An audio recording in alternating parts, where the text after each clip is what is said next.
जरा कल्पना कीजिए, किसी के मन में अचानक गिटार सीखने की इच्छा जागती है या कोई नई भाषा बोलने का मन करता है और फिर कोई उनसे कहे कि देखो, किसी पार्टी में धुन बजाने लायक अच्छा बनने के लिए या उस भाषा में सामान्य बातचीत करने के लिए 10,000 घंटे नहीं चाहिए। बिल्कुल नहीं। जिंदगी के कई साल भी नहीं चाहिए, बल्कि केवल शुरुआती 20 घंटे चाहिए।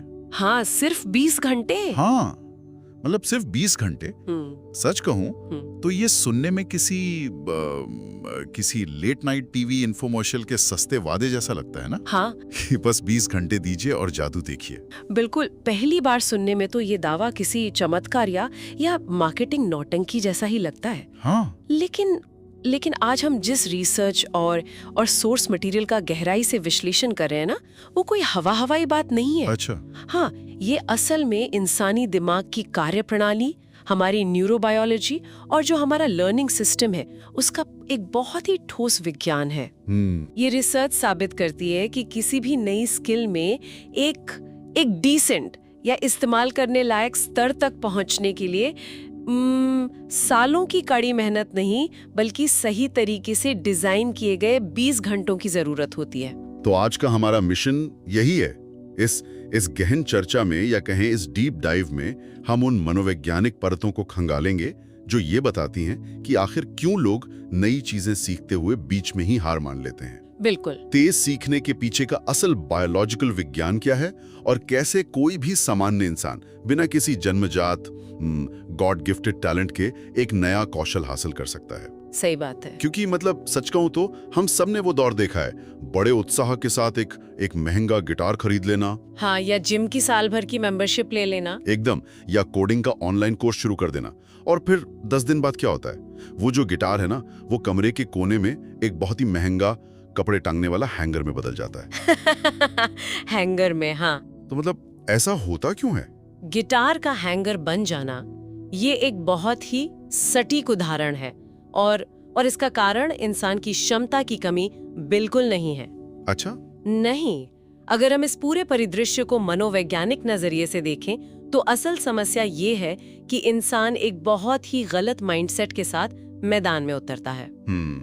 हम समाधान या 20 घंटे के नियम की बात करें, उससे पहले ये समझना बेहद जरूरी है कि शुरुआत के पहले हफ्ते में ही वो गिटार कोने में क्यों चला जाता है। हाँ, वो सबसे बड़ा सवाल है। देखिए, बचपन से ही हमारे समाज ने दिमाग में एक बहुत बड़ा झूठ प्लांट किया है। कौन सा झूठ? यही कि दुनिया में कुछ ही लोग नेचुरली गिफ्टेड या जन्मजात टैलेंटेड होते हैं। लेकिन एक सेकंड रुकिए, क्या टैलेंट जैसी कोई चीज होती ही नहीं है? मतलब कुछ लोग तो सच में दूसरों से ज्यादा जल्दी चीजें पकड़ते हैं ना। उनका दिमाग तेज चलता है। तो क्या हम उस वास्तविकता को पूरी तरह से नकार रहे हैं? हम उसे नकार नहीं रहे हैं, बल्कि उसे सही संदर्भ में रख रहे हैं। ओके। टैलेंट हो सकता है, बिल्कुल हो सकता है, लेकिन वो वर्ल्ड क्लास मास्टरी के लिए जरूरी है, महज शुरुआत करने के लिए नहीं। अच्छा, शुरुआत के लिए टैलेंट नहीं चाहिए? एकदम नहीं। होता क्या है कि जब कोई व्यक्ति कुछ नया शुरू करता है तो उसके दिमाग पर एक भारी कॉग्निटिव लोड यानी मानसिक दबाव पड़ता है। मानसिक दबाव? हाँ, क्योंकि इंसानी दिमाग की एक बहुत ही बुनियादी और आदिम फितरत है। उसे अपनी पुरानी आदतें और अपना कंफर्ट जोन बहुत पसंद है। आलसी होता है दिमाग। बिल्कुल। दिमाग हर हाल में ऊर्जा बचाना चाहता है। जब कोई नई स्किल सीखी जाती है तो दिमाग को नए न्यूरल पाथवे मतलब नए कनेक्शंस बनाने के लिए बहुत ज्यादा ग्लूकोज और फोकस खर्च करना पड़ता है। ओहो, मतलब हमारा अपना ही दिमाग हमारे खिलाफ साजिश कर रहा होता है। एक तरह से हाँ। वो चाहता ही नहीं कि हम कुछ नया सीखें। हाँ, दिमाग इस अतिरिक्त मेहनत से बचने के लिए सर्वाइवल मोड में चला जाता है। और पता है क्या करता है? क्या? वो बहुत ही तार्किक लगने वाले बहाने बनाता है। अरे बाप रे। जैसे अभी मेरी जिंदगी में बहुत तनाव है, समय नहीं है। हाँ, कल से पक्का शुरू करूंगा। बिल्कुल। या फिर मैं तो गणित में बचपन से ही कमजोर हूँ। ये महज बहाने नहीं है, ये दिमाग द्वारा खड़ी की गई वो अदृश्य दीवारें हैं जो इंसान को ऊर्जा खर्च करने से रुकती हैं। और मुझे लगता है कि इसमें हमारी जो स्कूली शिक्षा प्रणाली है ना, उसका भी बहुत बड़ा हाथ है। बहुत बड़ा हाथ है कि स्कूल में तो गलती करने पर सीधे लाल पेन से क्रॉस लग जाता था, नंबर कट जाते थे। एकदम सही। अगर कोई बच्चा गलती करता है तो उस पर कमजोर होने का ठप्पा लगा दिया जाता है। यही तो शिक्षा प्रणाली की सबसे बड़ी त्रासदी है। मतलब सोचिए, इंसान का बच्चा गिर गिर कर ही तो चलना सीखता है। हाँ, यानी उसकी प्राकृतिक लर्निंग जो है वो उत्सुकता और गलतियों से ही होती है। लेकिन सिस्टम ने सीखने की इस प्राकृतिक प्रक्रिया को एक भारी दबाव और शर्मिंदगी के डर में बदल दिया है। जब दिमाग में ये डर बैठ जाता है कि अगर मैंने गलती की तो लोग क्या कहेंगे, तो सीखने की प्रक्रिया वहीं ब्लॉक हो जाती है। सही बात है। इसके साथ ही एक और बहुत बड़ा जाल है। कौन सा? परफेक्शनिज्म का, यानी पूर्णतावाद। लोग सीखना नहीं चाहते, वे बस तुरंत परफेक्ट दिखना चाहते हैं। हाँ, एकदम। जैसे जैसे कोई नई भाषा सीखना शुरू करता है तो वो चाहता है कि पहले ही दिन वो बिना किसी ग्रामर की गलती के एकदम फर्राटेदार बोले, जो कि बायोलॉजिकली असंभव है। बिल्कुल असंभव है। यहाँ मुझे एक बहुत ही सटीक एनालॉजी याद आ रही है। बताइए। नया कौशल सीखना असल में नए जूते पहनने जैसा है। बहुत सही। जब हम कोई नया जूता पहनते हैं तो शुरुआत में वो काटता है, पैरों में छाले पड़ सकते हैं। ठीक वैसे ही जब कोई पहली बार गिटार पकड़ता है तो उसकी तारों से उंगलियों में दर्द होता है, निशान पड़ जाते हैं। बिल्कुल। लेकिन लोग इस सामान्य शुरुआती दर्द को अपनी नाकामी मान लेते हैं। उन्हें लगता है कि उंगलियों में दर्द हो रहा है, मतलब वे गिटार बजाने के लिए बने ही नहीं है। ये एक बहुत ही शानदार नजरिया है। लोग उस शुरुआती तकलीफ को पूरी प्रक्रिया का एक स्वाभाविक हिस्सा मानने के बजाय उसे एक सजा समझ लेते हैं। हाँ, एक सजा। जबकि दुनिया के हर महान विशेषज्ञ ने एक बहुत ही अजीब और ऑकवर्ड शुरुआत की थी। फर्क सिर्फ इतना है कि उन्होंने उस शुरुआती छाले या दर्द को देखकर जूते उतार के फेंके नहीं। क्या बात है। तो अब जब ये स्पष्ट हो गया है कि शुरुआत का वो जूते के काटने वाला दर्द ही सबसे बड़ी मनोवैज्ञानिक बाधा है, तो सवाल ये उठता है कि इस बाधा को पार कैसे किया जाए। और यहीं पर इस सोर्स मटेरियल का सबसे दिलचस्प हिस्सा सामने आता है। The first 20 hours rule। हाँ, 20 घंटे का नियम। इसे एक एंट्री फीस के सिद्धांत के रूप में पेश किया गया है, लेकिन मैं फिर भी थोड़ा संशय में हूँ। क्यों? क्योंकि अगर मुझे वर्ल्ड क्लास बनना है तो हमने तो वो 10,000 घंटे का नियम सुना है ना? हाँ, बिल्कुल सुना है। तो ये 20 घंटे का नियम उस 10,000 घंटे के नियम के सामने कैसे टिकता है? देखिए, वो 10,000 घंटे का नियम अपनी जगह बिल्कुल सही है। अगर किसी को ओलंपिक में गोल्ड मेडल जीतना है या दुनिया का सबसे बेहतरीन चेस प्लेयर बनना है तो सालों का कठोर अभ्यास चाहिए। हाँ, वो तो है। लेकिन क्या हर इंसान को हर चीज में वर्ल्ड चैंपियन बनना होता है? नहीं, ज्यादातर लोग तो बस शौक के लिए सीखते हैं। बिल्कुल। एक डिसेंट या इस्तेमाल करने लायक स्तर तक पहुंचने के लिए जहां उस कौशल का आनंद लिया जा सके या उसे अपने काम में इस्तेमाल किया जा सके, उसके लिए मात्र 20 घंटे काफी हैं। अगर इसे हम व्यवहारिक रूप में बांटे ना, हाँ, तो ये 30 दिनों तक रोजाना केवल 40 मिनट का अभ्यास है। सिर्फ 40 मिनट रोज? हाँ। मतलब ये तो कोई भी निकाल सकता है। इसका सीधा सा मतलब है कि असली समस्या कोई नई स्किल सीखने की है ही नहीं है। असली समस्या केवल उस स्तर तक पहुंचने की है जहां वो स्किल दिलचस्प लगने लगे। एग्जैक्टली। जैसे शुरुआत में गिटार सिर्फ उंगलियों को दर्द देता है, लेकिन 20 घंटे के बाद जब एक धुन बजने लगती है ना, तब वो शोर से संगीत बन जाता है और उसमें मजा आने लगता है। बिल्कुल। और यहीं से सारा का सारा न्यूरोबायोलॉजिकल खेल बदल जाता है। वो कैसे? यहाँ एक बहुत बड़ा मिथक टूटना जरूरी है, मोटिवेशन के पीछे भागने का मिथक। अच्छा। आम धारणा ये है कि पहले अंदर से मोटिवेशन या प्रेरणा आएगी और तब हम कोई नया काम शुरू करेंगे। हाँ, सब यही कहते हैं कि आज फील नहीं आ रहा, मोटिवेशन नहीं है। लेकिन विज्ञान इसके एकदम विपरीत काम करता है। इंसान का दिमाग प्रगति या प्रोग्रेस को देख के मोटिवेट होता है। जब एक्शन लिया जाता है तो थोड़ी सी प्रोग्रेस दिखती है, और जब इंसान वो प्रोग्रेस देखता है ना, तो दिमाग में डोपामाइन नाम का केमिकल रिलीज होता है, जो खुशी का केमिकल होता है। हाँ, ये डोपामाइन दिमाग को सिग्नल देता है कि ये अच्छा था, मजा आया, इसे दोबारा करो, और इसी लूप से असली मोटिवेशन पैदा होती है।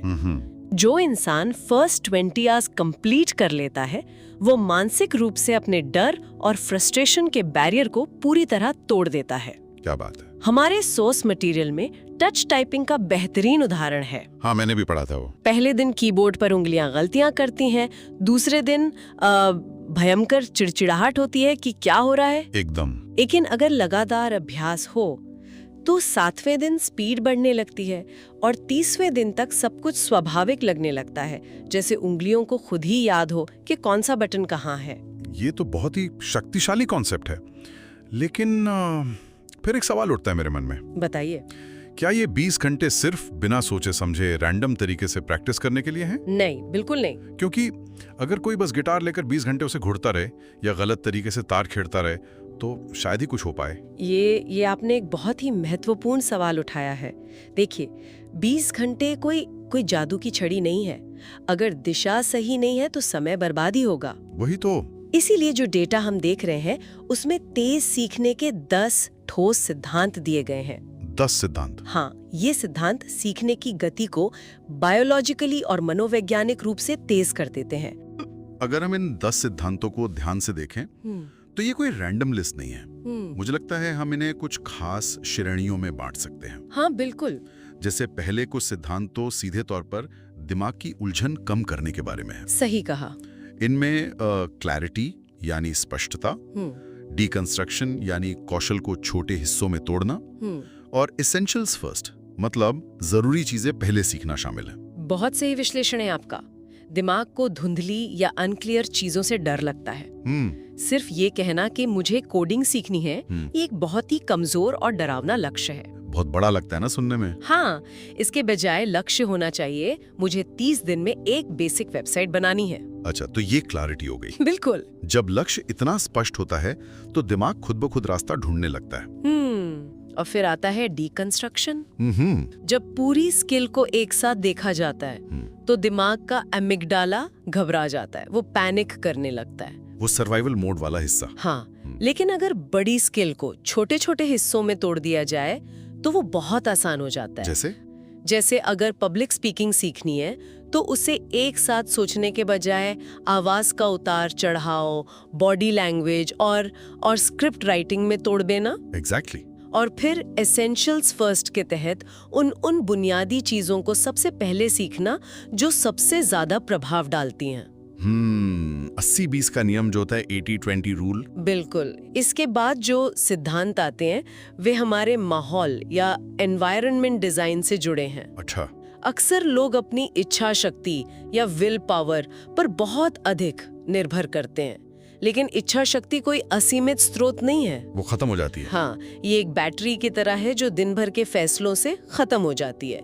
इसीलिए रिमूव फ्रिक्शन यानी रुकावटें हटाना बहुत जरूरी सिद्धांत है। हाँ, मतलब अगर गिटार अलमारी के ऊपर एक बंद केस में रखा है तो उसे उतारने, खोलने और निकालने में जो फ्रिक्शन या मेहनत है ना, वो थका हुआ इंसान कभी नहीं करेगा। लेकिन अगर वही गिटार बिस्तर के ठीक बगल में स्टैंड पे रखा है तो उसे उठाना सबसे आसान काम होगा। बिल्कुल। और मुझे लगता है फोन के नोटिफिकेशन बंद करना भी इसी फ्रिक्शन को कम करने का हिस्सा है। एकदम सही। इसके पीछे का विज्ञान ये है कि सही काम करना इतना आसान बना दिया जाए कि उसे टालना मुश्किल हो जाए। क्या बात है। इसी से जुड़ा है प्रैक्टिस बिफोर थ्योरी यानी थ्योरी से पहले अभ्यास, और इमीडिएट फीडबैक यानी तुरंत फीडबैक। बहुत से लोग सिर्फ YouTube पर ट्यूटोरियल देखने को ही सीखना मान लेते हैं। हाँ, वो बस वीडियो देखते रहते हैं और लगता है कि वो सीख रहे हैं। लेकिन बिना प्रैक्टिकल अभ्यास और बिना फीडबैक के वो ज्ञान सिर्फ एंटरटेनमेंट बनकर रह जाता है। सही बात है। अगर पता ही नहीं चलेगा कि गलती कहाँ हो रही है तो इंसान सुधार कैसे करेगा? बिल्कुल। तो अब आते हैं उन सिद्धांतों पर जो अभ्यास की असली मैकेनिक से जुड़े हैं, जैसे रेपिटेशन विद अवेयरनेस मतलब सचेत होकर दोहराना, और शॉर्ट डेली सेशंस यानी छोटे दैनिक सत्र। हाँ, लोग अक्सर सोचते हैं कि यार पूरे हफ्ते कुछ नहीं करेंगे और संडे को एक साथ 5 घंटे अभ्यास कर लेंगे, जो कि बहुत बड़ी गलती है। हाँ, लेकिन ये रिसर्च कहती है कि 5 घंटे के एक सत्र से कई ज्यादा असरदार रोज 40 मिनट का अभ्यास है। बिल्कुल। ऐसा क्यों है? मतलब 5 घंटे तो 40 मिनट से ज्यादा होते हैं ना। गणित के हिसाब से तो 5 घंटे बेहतर होने चाहिए। समय ज्यादा है लेकिन हमारा दिमाग वैसे काम नहीं करता। अच्छा। यहाँ न्यूरोप्लास्टिसिटी का विज्ञान काम करता है। न्यूरोप्लास्टिसिटी? हाँ, जब कोई नया काम किया जाता है तो दिमाग के न्यूरॉन्स के बीच एक नया रास्ता बनता है। बार बार अभ्यास करने से उन न्यूरल रास्तों पर माइलिन नाम का एक इंसुलेशन चढ़ने लगता है। जैसे बिजली के तार पे कोटिंग होती है। बिल्कुल वैसा ही, जिससे सिग्नल तेज दौड़ते हैं। तो ये माइलिन रातों रात नहीं बनता। बिल्कुल नहीं, ये माइलिन रोजाना की छोटे एक्सपोजर और सबसे महत्वपूर्ण बात रात की नींद के दौरान विकसित होता है। ओह, नींद का भी रोल है इसमें। बहुत बड़ा रोल है। नींद के दौरान हमारा दिमाग दिन भर की सीखी गई चीजों को कंसोलिडेट करता है, मतलब पक्का करता है। हाँ, संडे को एक साथ 5 घंटे रटने से दिमाग बस ओवरलोड हो जाता है और उस रास्ते को पक्का नहीं कर पाता। समझ गया। इसीलिए रोज 40 मिनट और फिर अच्छी नींद, यही सबसे तेज तरीका है। क्या बात है। और जो अंतिम 2 सिद्धांत हैं वे पूरी तरह से इंसान के मनोविज्ञान से जुड़े हैं। इमोशनल पेशेंस यानी भावनात्मक धैर्य और आइडेंटिटी शिफ्ट मतलब पहचान बदलना। हाँ, ये दोनों बहुत गहरे हैं। मतलब ये समझना कि शुरुआत में प्रगति बहुत धीमी होगी, जैसे एक बीज पहले जमीन के नीचे जड़ें फैलाता है, उसकी ग्रोथ तुरंत बाहर दिखाई नहीं देती। सही कहा। और आइडेंटिटी शिफ्ट ये है कि ये कहने के बजाय कि मैं गिटार सीखने की कोशिश कर रहा हूँ, ये कहना कि मैं गिटारिस्ट बन रहा हूँ। बहुत बड़ा फर्क है इसमें। बिल्कुल। जब इंसान अपनी पहचान को उस कौशल के साथ जोड़ लेता है ना, तो उसके कार्य और आदतें उसी पहचान के अनुरूप ढलने लगती हैं। इतने गहरे सिद्धांतों को समझने के बाद भी एक बात मुझे खटकती है। क्या? लोग ये सब तकनीकें जान लेते हैं, किताबें पढ़ लेते हैं, फिर भी हार क्यों मान लेते हैं? मुझे लगता है कि असली लड़ाई इन टूल्स या तकनीकों से है ही नहीं। बिल्कुल। असली दुश्मन तो हमारे अंदर बैठे हैं, हमारे अपने इमोशंस। आप एकदम सही दिशा में सोच रहे हैं। वो जो अदृश्य दुश्मन है ना, वो है डर, निराशा और बिगनर्स मिस्टेक्स। डर? किस चीज का डर? सबसे बड़ा डर होता है जजमेंट का डर, बेवकूफ दिखने का डर। हाँ। हर इंसान को लगता है कि दुनिया उसे देख रही है और उसकी शुरुआती गलतियों पर हंसने के लिए तैयार बैठी है, जो कि सच नहीं है। बिल्कुल सच नहीं है। बिल्कुल सच। हकीकत ये है कि हर इंसान अपनी ही जिंदगी की उलझनों में इतना व्यस्त है कि उसके पास दूसरों की शुरुआती गलतियों को बारीकी से देखने का समय ही नहीं है। यहाँ मैं एक और पॉइंट जोड़ना चाहूंगा। हाँ, बताइए। आजकल सोशल मीडिया ने इस डर और निराशा की समस्या को भयानक बना दिया है। ओहो, बहुत ज्यादा। होता यह है कि कोई इंसान अपना गिटार सीखने का 3रा दिन बता रहा है और वो इंस्टाग्राम खोलकर किसी ऐसे एक्सपर्ट का वीडियो देख लेता है जो अपने 300वें दिन पर है, और वो उस 300वें दिन की परफेक्शन से अपने 3रे दिन के स्ट्रगल की तुलना कर बैठता है। ये बहुत ही घातक मनोवैज्ञानिक जाल है ना? हाँ, क्योंकि लोग सोशल मीडिया पर जो देखते हैं वो केवल एक पॉलिश्ड रिजल्ट होता है, फाइनल प्रोडक्ट। हाँ, बिहाइंड द सीन्स कोई नहीं देखता। बिल्कुल। उस व्यक्ति की जो शर्मनाक शुरुआत थी, जब वो हकलाता था या गलत धुन बजाता था, वो किसी कैमरे में रिकॉर्ड नहीं हुई। एकदम सही। और एक और बात, प्रगति कभी भी एक सीधी रेखा या स्ट्रेट लाइन में नहीं होती, ये एक जिगजैग ग्राफ की तरह होती है। जिगजैग से आपका मतलब है कि कभी ऊपर कभी नीचे? हाँ, कभी आपको लगेगा कि सब समझ आ गया है और अगले ही दिन लगेगा कि कुछ भी याद नहीं है। मेरे साथ तो कोडिंग में अक्सर ऐसा ही होता था। सबके साथ होता है। बिगिनर्स इस जिगजैग को अपना पीछे जाना समझ लेते हैं और निराश हो जाते हैं, जबकि ये केवल दिमाग के नए न्यूरल कनेक्शंस बनाने और उन्हें एडजस्ट करने की प्राकृतिक प्रक्रिया है। मतलब ये नॉर्मल है? पूरी तरह नॉर्मल है। इसके अलावा एक और बहुत बड़ी बिगिनर मिस्टेक है ओवरलोडिंग। सब कुछ एक साथ सीखने की कोशिश। हाँ, पहले दिन सब कुछ सीख लेने की चाहत। जब दिमाग ओवरलोड हो जाता है तो फ्रस्ट्रेशन पैदा होती है।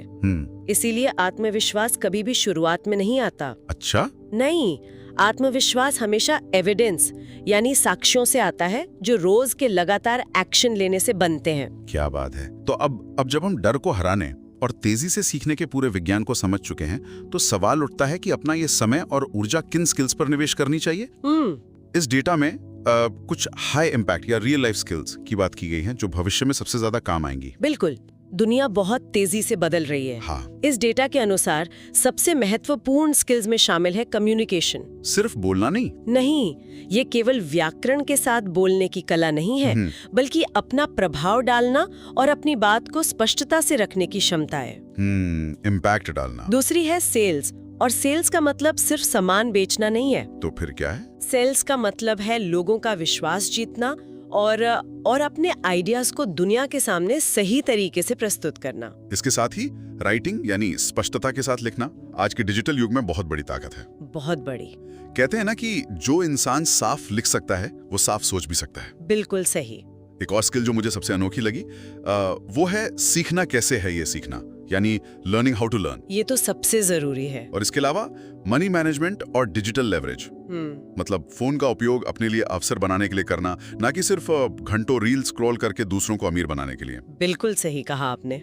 और इन सभी स्किल्स को एक साथ पिरोने वाला जो धागा है ना, वो है सेल्फ डिसिप्लिन और एक लाइफ टाइम लर्निंग सिस्टम बनाना। Life time system. हाँ, सीखने की प्रक्रिया को कभी भी अपने मूड या मोटिवेशन पे निर्भर नहीं छोड़ना चाहिए। और यहाँ एक कॉन्सेप्ट आता है जिसने इस पूरी रिसर्च में सबसे ज्यादा ध्यान खींचा है। कौन सा कॉन्सेप्ट?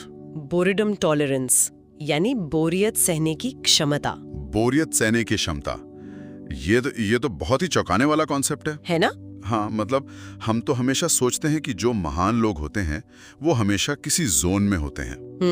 वे हमेशा अपने काम को लेके अत्यधिक उत्साहित रहते हैं। तो क्या मास्टरी का राज सिर्फ बोरियत को बर्दाश्त करना है? काफी हद तक हाँ। अच्छा। देखिए, जो बिगिनर्स होते हैं ना, वो हमेशा कुछ नया और एक्साइटिंग ढूंढते हैं। उन्हें लगता है कि हर दिन आतिशबाजी होनी चाहिए। हाँ, रोज कुछ नया मजा आना चाहिए। लेकिन महान लोग या जो मास्टर्स होते हैं, वो जानते हैं कि असल जादू उन्हीं बोरिंग बेसिक्स को हजारों बार दोहराने में है। बोरिंग बेसिक्स को? जी। जो इंसान बेसिक्स की बोरियत को सह सकता है वही मास्टरी तक पहुंचता है। क्या बात है। और अंततः रीसेट पावर का उपयोग करना। ये रीसेट पावर क्या है? अगर किसी दिन आपका रूटीन टूट भी जाए ना, तो इसका मतलब ये नहीं कि सब खत्म हो गया। अच्छा, मतलब गिव अप नहीं करना। हाँ, उसे पूरी तरह छोड़ने के बजाय अगले दिन दोबारा उसी सिस्टम पर वापस लौटना ही असली जीत है। याद रखिए, भविष्य में डिग्रियों से ज्यादा अडेप्टेबिलिटी या अनुकूलनशीलता की कीमत होगी। जो तेजी से सीख सकता है वही टिकेगा। तो आज की इस पूरी गहन चर्चा को अगर समेटा जाए तो एक बात बिल्कुल शीशे की तरह साफ हो जाती है। बिल्कुल। किसी भी नई शुरुआत में जो दर्द, उलझन या छाले पड़ने का एहसास होता है ना, हाँ, वो कोई सजा नहीं है। नहीं है। वो बस उस नई दुनिया, उस नई स्किल में प्रवेश करने की एंट्री फीस है। बहुत खूब कहा। 20 घंटे का सचेत अभ्यास, अपने परिवेश को सही करना, दिमाग के कॉग्निटिव लोड को समझना, और सबसे महत्वपूर्ण बात, अपनी शुरुआती जर्नी की तुलना किसी और के पॉलिश्ड रिजल्ट से ना करना। बिल्कुल। यही फास्ट लर्निंग का असली रहस्य है। एकदम सही।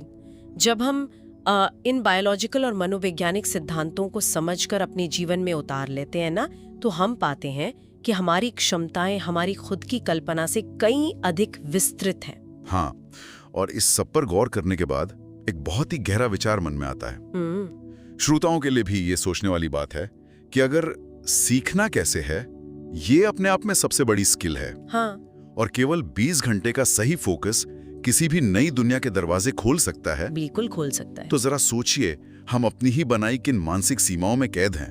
बहुत गहरा सवाल है ना? अगर एक इंसान महज 20 घंटे में कुछ भी नया सीख सकता है, तो क्या ये हमारी पुरानी धारणा कि मैं तो ऐसा ही हूँ, मेरा दिमाग ऐसे ही काम करता है, मैं कुछ नया नहीं कर सकता, क्या ये सिर्फ एक बहुत बड़ा खुद का बुना हुआ भ्रम नहीं है? इस पे विचार जरूर होना चाहिए।